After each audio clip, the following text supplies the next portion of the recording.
maailm on pidevas muutuses.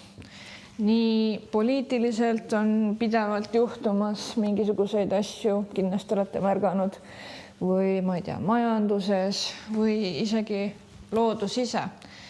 Meil tuleb see nädalavahetus tsüklon ja väidetavalt peaks suht tõsine olema.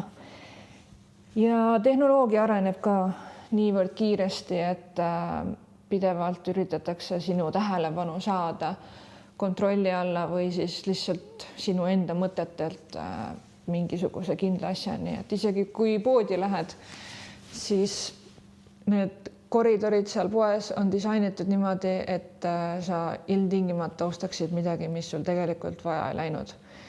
Ja ma arvan, et selles maailmas, kui sa tahad võitjana välja tulla, siis sul peavad olema paigas kindlad süsteemid. Ja selleks, et luua kindlad süsteemid, sul peavad olema mingid eesmärgid paigas ja selle järgi siis välja mõeldud nagu rutiinid.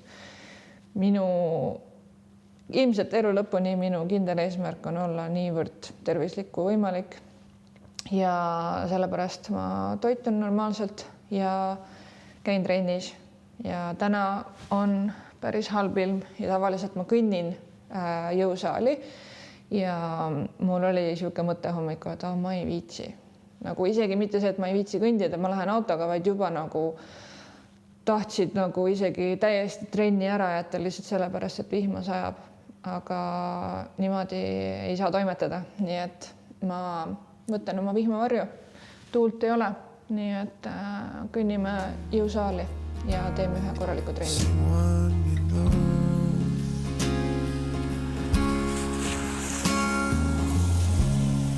I promise you this,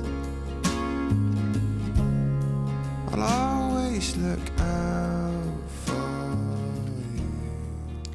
Me oleme inimestena võimelised kohanema ükskõik milliste olukordadega, et inimesed on suutnud isegi üle elada koonduslaagreid, kus nad nälgisid ja neid sunniti tegema mingit töid ja täiesti elamiskõlbmatutes tingimustes.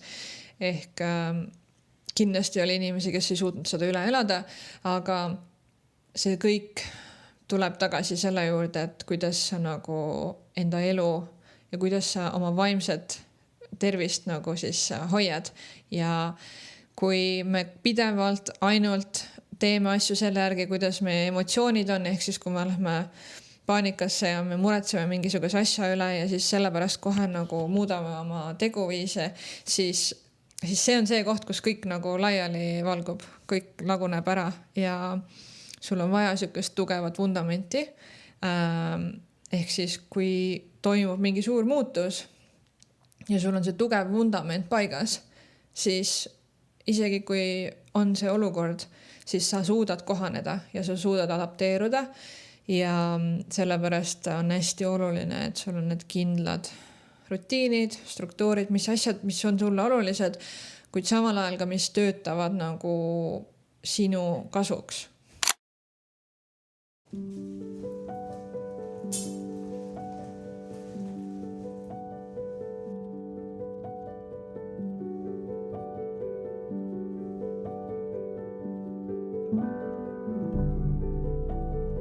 Me lähme Hail Mary't vaatama, et ma olen hästi palju näinud, seda soovitatakse, nii et lähme vaatame selle üle.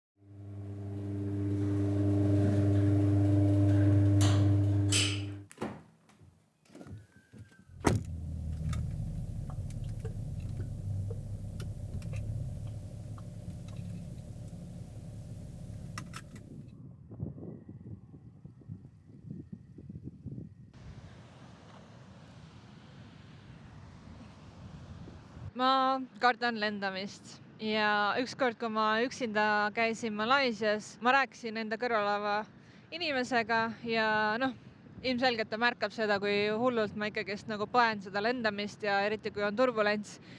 Ja ta ütles mulle midagi, mis muutis täielikult mu mõtteviisi, milleks nagu muretseda.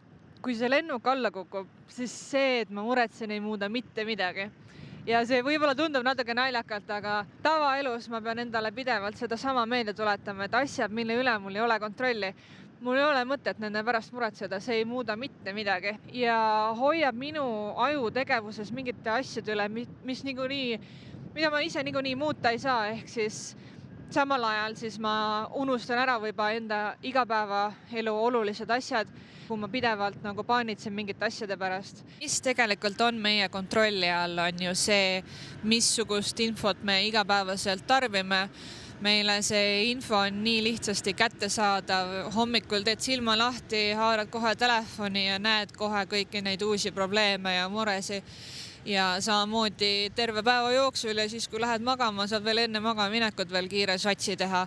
Et me elame tänapäeval sellises tohutus info ülekülluses ja me inimestena oleme loodud siia maailma ikkagi suhtlema näost näkku inimestega, kes meie ümber on ja me ei suudaks elu sees ühe päeva jooksul nii paljude inimestega suhelda, nagu me seal interneti vaheldusel teeme. Ja sellepärast ma eelmine kriis kustutasin kõik äpid ära, mis mulle seda infot andsid ja mul oli nii palju parem sellest.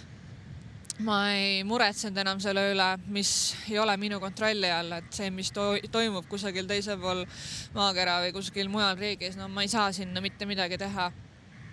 Ma tõesti nagu soovitan teile seda samamoodi teha, kui see asi juba mõjutab teid igapäevaselt ja mina tunnen, et mind kindlasti mõjutab, et ma olen nagu mures ja ikka on nagu mingisugused enda eesmärgid, mida ma ju tahan iga-aastaselt täita, aga kui need otseselt seda mõjutavad, siis on nagu raske veidike. Kõik need tõed, mis ma siin videos praegu läbi olen rääkinud, võivad tunduda esialgu väga loogilised ja lihtsasti arusaadavad, aga tihtilugu ikka elu on kiire ja vahepeal vajab sükest meeldetuletamist mul endalgi. Ja mis sa arvad sellisest videost? Mulle ikka meeldib rääkida natukene nagu võib-olla sügavamaid mõtteid ja olla teiega nagu aus ja süke ehe. Ehk siis kindlasti anna mulle teada, kuidas sulle sükest tüüpi videod meeldivad. Ja näeme juba järgmises. Tšau! But I won't let you down.